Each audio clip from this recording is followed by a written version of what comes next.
Hello guys, welcome back. आज हमारे episode number 5th है ये। जो टाइटल है इसका, द इनविजिबल हैंड, कैसे हायर कॉन्शियसनेस सिविलाइजेशनल साइकिल्स को गाइड करता है। तो जैसे अपने एपिसोड 4 में देखा कि सिविलाइजेशंस का राइज और फॉल एक रैंडम एक्सीडेंट नहीं होता। ये एक हिस्ट्री का एक पैटर्न फॉलो करती है, एक साइकिल। लेकिन आज हम उसमें थोड़ा सा डीप डाइव करने की कोशिश करेंगे। आज हम एक्सप्लोर करेंगे एक दूसरा लेयर। सिविलाइजेशंस सिर्फ एक इकोनॉमिक्स, पॉलिटिक्स या मिलिट्री से नहीं चलते। उसके पीछे एक इनविजिबल फोर्स होती है। That's what I feel. एक लाइक हायर कॉन्शियसनेस होती है, एक डायमेंशंस जो नेशंस को गाइड करता है, जैसे कोई अनसीन स्क्रिप्ट राइटर हो, राइट? तो welcome to this episode number 5, the invisible hand behind the civilisational cycles. अगर आप हिस्ट्री को सिर्फ एक इवेंट्स की लिस्ट से समझते हैं, तो आप सिर्फ एक सरफेस को देख रहे हैं। रियलिटी के नीचे एक डीपर एक रियलिटी होती है। जैसे कि मटेरियल डायमेंशन होता है, पहला डायमेंशन होता है जो मटेरियल डायमेंशन होता है, जो इकोनॉमी है, जियोग्राफी है, पॉपुलेशन, वो सब एस्पेक्ट को कंट्रोल करता है। फिर उसके बाद एक आर्केटाइपल डायमेंशन होता है कि जहाँ एंटायर नेशंस एक चेन ऑफ थॉट, एक आइडेंटिटी के अंदर लॉक होते हैं। बड़े बड़े नेशंस सॉरी, जो हिस्टोरिकल नेशंस है, लाइक पर्शिया है, इंडिया है, चाइना, इवन अमेरिका को कह लो आप, यूरोप, ये सब हिस्टोरिकल आइडेंटिटीज है। तो वो एक एक आर्केटाइपल आइडेंटिटी हो जाती है, और गॉड नहीं होती पर गॉड लाइक ही होती है। इसके बारे में अपन बात करेंगे वो आगे। उसके बाद होता है आर्केटाइपल डायमेंशन के बाद होता है एनर्जिक डायमेंशन, एनर्जेटिक डायमेंशन। जो एनर्जेटिक डायमेंशन होता है, वो होता है collective mood, like fear, hope, expansion, contraction. ये सब डायमेंशन होते हैं, ये सब एनर्जीज होती है जो पूरे कंट्री में रेजोनेट करती है। कई कंट्री में लोग डरे हुए होते हैं, कोई कंट्री फुल होप से भरी हुई होती है, कई कंट्री ऐसी होती है कि जो एक्सपेंशन के मूड में होती है कि जितना हो सके उतना एक्सपैंड करो, एरिया को एक्सपैंड करो, बिजनेस को एक्सपैंड करो, टेक्नोलॉजी को एक्सपैंड करो, अपना पावर और इन्फ्लुएंस एक्सपैंड करो। और दूसरा होता है कॉन्ट्रैक्शन। जो कॉन्ट्रैक्शन जो होता है, उसमें भी वैसे ही होता है कि जैसे एक मूड होता है नेशन का, जो कहते हैं कि हम पसीज रहे हैं, हम कॉन्ट्रैक्ट हो रहे हैं, हम कम हो रहे हैं, कट रहे हैं, राइट? तो ऐसे भी कई सारे देश में वैसी भी फीलिंग्स होती है। तो ये पूरे देश को रेजोनेट करती है। उसके बाद एक डायमेंशन होता है जिसको कहते हैं, बेसिकली ये हायर कॉन्शियसनेस होता है। स्पिरिचुअल वर्ल्ड में इसको कहते हैं नोएटिक डायमेंशन, जिसमें आइडियाज, सिंबल्स, डेस्टिनी, पैटर्न्स, ये सब वास करते हैं, वो सब वहाँ रहते हैं। और कई बार ये जो तंत्र होता है, वो होता है नोएटिक डायमेंशंस के थ्रू कनेक्टेड होता है, जहाँ अपन जो सिंबल्स होते हैं, पैटर्न्स होती हैं, उसके थ्रू आप कोई एनर्जी को इन्वोक करते हो, तो वो आप हायर कॉन्शियसनेस से, जैसे नोएटिक डायमेंशन से आप वो एनर्जीज को इन्वोक कर रहे हो। उससे नीचे की डायमेंशन होती है ये अपनी आर्केटाइपल डायमेंशन, राइट? तो वो एक फेयरली लो डायमेंशन है देखा जाए तो, हमारे से अप है पर इतनी भी अप नहीं है, राइट? अब आते हैं ये क्वेश्चन के ऊपर कि हायर कॉन्शियसनेस क्या है।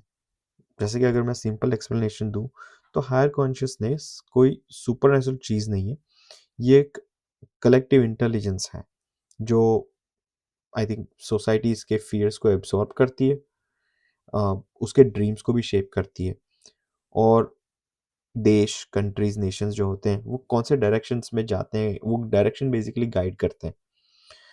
तो ये एक इनविजिबल हैंड जैसा ही होता है। आप इसे समझ सकते हैं कि it's like a mind of civilisation. जैसे एक इंडिविजुअल का सबकॉन्शियस माइंड होता है, वैसे सिविलाइजेशन का भी होता है ये। जैसे कि civilisations act like living beings, right? They behave like organisms. उनका जैसे चाइल्डहुड होता है, जैसे ऑर्गेनिज्म होते हैं, कोई भी ऑर्गेनिज्म होती है, उसका चाइल्डहुड होता है जब वो पैदा होता है, उसके बाद की अवस्था। राइट। उसके बाद यूथ होता है, उसके बाद एडल्टहुड में आता है, फिर उसके बाद वो एज होती है थोड़ी उसकी, उसके बाद उसकी वो बूढ़ा होता है और फिर उसकी डेथ हो जाती है, रीबर्थ होता है। और हर एक स्टेज को एक साइकोलॉजिकल सिग्नेचर भी होता है। जैसे बर्थ होती है, तब कोई सिविलाइजेशन जो होता है वो हंग्री होता है, चीज़ों के लिए हंग्री होता है। फिर राइज होता है, एम्बिशन। अब उसका एम्बिशन, अब वो हंगर के लिए नहीं, जैसे hunger of power, hunger of food, hunger of everything, जो हंगर जो होता है ना वो नहीं होता, अब वो एम्बिशन में कन्वर्ट हो जाता है। फिर आता है पीक, जहाँ कॉन्फिडेंस होता है। फिर होता है डिक्लाइन, जहाँ कंफ्यूजन होती है। फिर होता है कोलैप्स, जहाँ कंप्लीट सरेंडर होता है। और उसके बाद बहुत कम पर पॉसिबली है थोड़े सिविलाइजेशंस जो रीबर्थ में आते हैं, जो रिन्यू होते हैं। इंडिया और चाइना, ये दो ही ऐसे सिविलाइजेशन है आज के, दूसरे कोई कंटेम्परी नहीं है उनके। ऐसे एक्चुअली इंडिया का कोई सिविलाइजेशन कंटेम्परी नहीं है। और सेकंड ओल्डेस्ट सिविलाइजेशन है वो चाइना का है, जो अभी भी चल रहा है। वो क्या कहते हैं, कोलैप्स और सरेंडर के बाद अभी वो रीबर्थ हुआ है उसका, राइट, हो चुका है।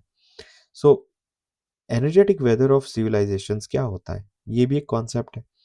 जैसे क्लाइमेट्स जो होती हैं सीजन्स चेंज करती हैं, जैसे यू नो क्लाइमेट्स में सीजन्स चेंज होती है, वैसे सिविलाइजेशंस के एनर्जेटिक सीजन्स भी चेंज होते हैं। स्प्रिंग जो होती है वो अटैच होता है बर्थ से, न्यू आइडियाज होते हैं, न्यू लीडर्स, न्यू आइडेंटिटी, नया नया देश खड़ा होता है, बना होता है। फिर होता है समर। समर होता है अटैच होता है राइज से, राइज मतलब एक्सपेंशन, इनोवेशन, रिस्क टेकिंग। फिर आता है ऑटम। ऑटम में वो पीक आता है राइज के बाद, जहाँ स्टेबिलिटी आती है, वेल्थ होता है, कल्चरल डोमिनेशन होता है। फिर आती है विंटर, विच इज़ डिक्लाइन, जहाँ फियर बहुत ज़्यादा होता है, फ्रेगमेंटेशन होता है सोसाइटी में, और नॉस्टैल्जिया होती है, फीलिंग ऑफ नॉस्टैल्जिया, कि हम वो थे, अब नहीं है पर वो थे, क्या वो भी क्या दिन थे, वो होता है वो नॉस्टैल्जिया। फिर साइकिल रीसेट वापस होता है। हायर कॉन्शियसनेस ये सीजन्स पुश करता है, जैसे कोई इनविजिबल क्लाइमेट सिस्टम हो। अब हर सिविलाइजेशन का एक आर्केटाइप एम्बॉडी करता है। ये गॉड्स नहीं होते, ये भगवान नहीं होते, पर ये गॉड लाइक पैटर्न होती है। ये अपने आप में कॉन्शियस होती है, ये अपने आप में सोच सकती है, बिहेव कर सकती है। गॉड्स नहीं है पर गॉड लाइक है, डेमी गॉड्स कह सकते हो उसे, इफ दैट एक्चुअली रेजोनेट्स। जैसे फॉर एग्जांपल, हर एक देश जो है एक पर्टिकुलर आर्केटाइप से कनेक्टेड है, लोग उसको देखते हैं ऐसे।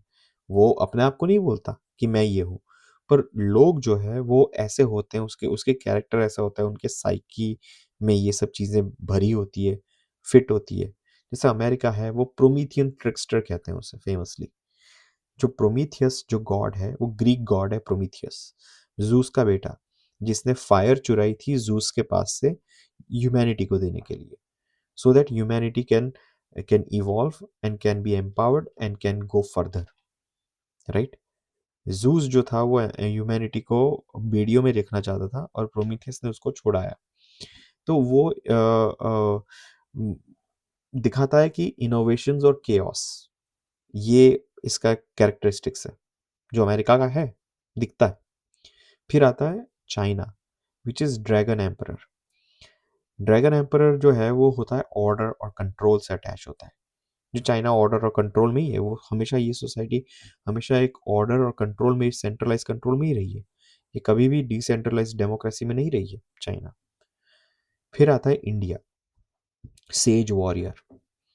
सेज वॉरियर, वॉरियर मंक, जो भी कह लो, ये अपना इंडिया का एक आर्केटाइप है, बैलेंस और इंटीग्रेशन का। आ, आ, उसके साथ अटैच होता है बैलेंस और इंटीग्रेशन। फिर आता है यूरोप, फिलोसोफर क्वीन, इंटरेस्टिंग है काफी, विजडम और एथिक्स। हम देख रहे हैं ना, यूरोप जो है वो विजडम और एथिक्स पे बहुत, मतलब वो बोलता है, because that's their inner core. Russia एक वुंडेड गार्डियन, स्ट्रेंथ और इनसिक्योरिटी, ये सब चीजें। ये आर्केटाइप्स जो होती है वो सिविलाइजेशंस को गाइड करते हैं, राइट, जैसे इंटरनल कॉम्पास की तरह। और जैसे जैसे ये आर्केटाइप्स आपने सोचा होगा, मतलब नोटिस किया होगा, ये जो आर्केटाइप्स में मैंने बोले अभी, वो जो कंट्रीज है वो ऐसे ही काम करते हैं, मतलब उनका एक काइंड ऑफ एक नेचर होता है, जैसे हर एक इंसान का कोई नेचर होता है, कोई गुस्से वाला होता है, कोई शर्मीला होता है, कोई हंसने हंसमुख होता है। वैसे ही हर एक आर्केटाइप का और हर एक नेशन का एक मूड होता है, और उसके हिसाब से वो काम करता है। It's very this topics are very very interesting, और इट्स वेरी माइंड ब्लोइंग, जैसे व्हाई सिविलाइजेशंस क्लैश होती है because of archetypes clash. For example, trickster versus dragon अभी हो रहा है ना, यूएस वर्सेस चाइना। वो क्या है? chaos versus order. US represents chaos, order represented by China. Says versus Titan. Says मतलब हम, और टाइटन्स कौन है? टाइटन्स मतलब global power houses, global blocks. हम, जैसा अभी इंडिया वर्सेस ग्लोबल ब्लॉक्स जो है, बैलेंस वर्सेस पावर, वो वही हो रहा है ना। इंडिया का जो है वो चाइना के साथ लगा हुआ है, राइट। फिर अमेरिका के साथ हमारा कभी कभी लग जाता है, कभी कभी हम यूरोप को भी आंखें दिखा देते हैं। तो हमारे जो बड़े बड़े पावर्स के साथ क्लैश होते हैं, sage versus titan. Then comes guardian versus the world, मतलब security versus recognition, Russia versus the West. ये क्लैश पॉलिटिकल नहीं है, ये साइकोलॉजिकल भी होते हैं। हायर कॉन्शियसनेस सिविलाइजेशंस को एक डायरेक्शन देती है, इसे हम कहते हैं डेस्टिनी पैटर्न। ये पैटर्न डिसाइड जैसे करता है सिविलाइजेशंस का मिशन क्या होगा, उनकी गोल्डन एज कब आएगी, उनका डिक्लाइन कब स्टार्ट होगा, और उनका रीबर्थ कब होगा possible. Examples, for example, Rome का डेस्टिनी, लॉ और एम्पायर। चाइना का destiny, order plus continuity. India का destiny, integration with wisdom. America का destiny, innovation plus disruption. Destiny patterns change नहीं होते, उनका एक्सप्रेशंस चेंज होता है, समझे? ये सब चीज़ें आप अगर आराम से इसको वापस पीछे कर करके आप सुनोगे ना, तो आपको पता चलेगा कि ये कितनी रेलिवेंट है आज की लाइफ में, आज की दुनिया में। आज एक दुनिया एक ट्रांजिशन के फेज में है। सिविलाइजेशन साइकिल्स जो है वो अलाइन हो रही है। यूएस जो है वो पीक तो कर चुका, पीक से अब धीरे से नीचे आ रहा है और डिक्लाइन की ओर जा रहा है। चाइना पीक हो चुकी है और फ्यूचर में स्लो डाउन की ओर जाएगा जल्दी। यूरोप डिक्लाइन हो चुका है, रशिया डिक्लाइन हो चुका है, इंडिया राइज कर रहा है, अफ्रीका का बर्थ हो चुका है। ये अलाइनमेंट रेयर होता है। इसका मतलब ये है कि एक नया ग्लोबल ऑर्डर जो है वो बन रहा है, और ये न्यू ग्लोबल ऑर्डर जो बन रहा है उसका भी एक आर्केटाइप होगा। अब ये कैसा होगा हमें नहीं पता, पर as per the wisdom and as per the research, it says that ये आर्केटाइप किसी एक नेशन का नहीं होगा, ये ग्लोबल कॉन्शियसनेस का प्रोडक्ट हो सकता है। उसके ट्रेड्स जो होंगे वो एआई बेस्ड होगा। AI, digital currency, decentralised power, global narratives और कलेक्टिव इंटेलिजेंस। फ्यूचर का लीडर एक्चुअली में कोई एम्पायर नहीं होगा, एक नेटवर्क होगा।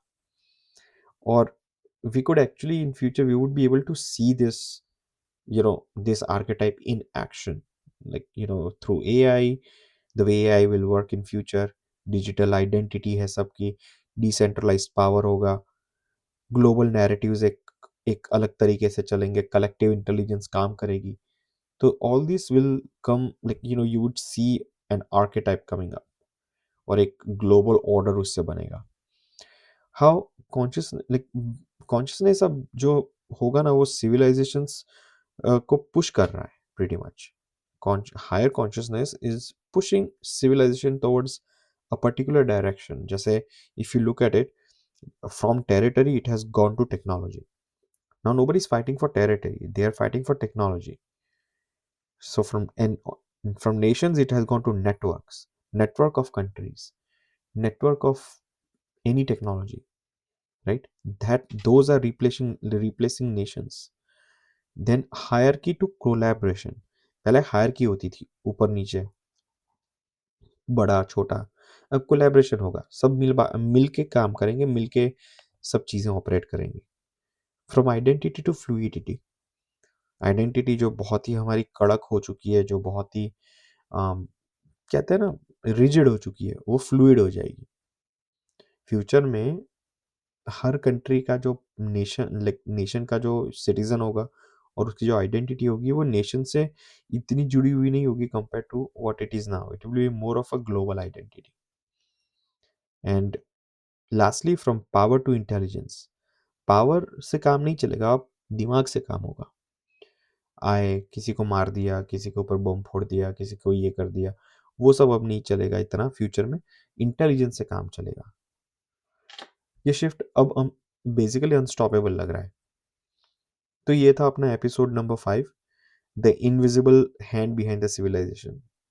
अगले एपिसोड में हम एक्सप्लोर करेंगे ये बैटल ऑफ नैरेटिव्स, कैसे स्टोरीज, मिथ्स और इंफॉर्मेशन ग्लोबल पावर को डिसाइड करती है। अगर आपको ये सीरीज पसंद आ रही है तो प्लीज़ लाइक करें, शेयर करें और सब्सक्राइब करें ज़रूर। मिलते हैं अगले एपिसोड में।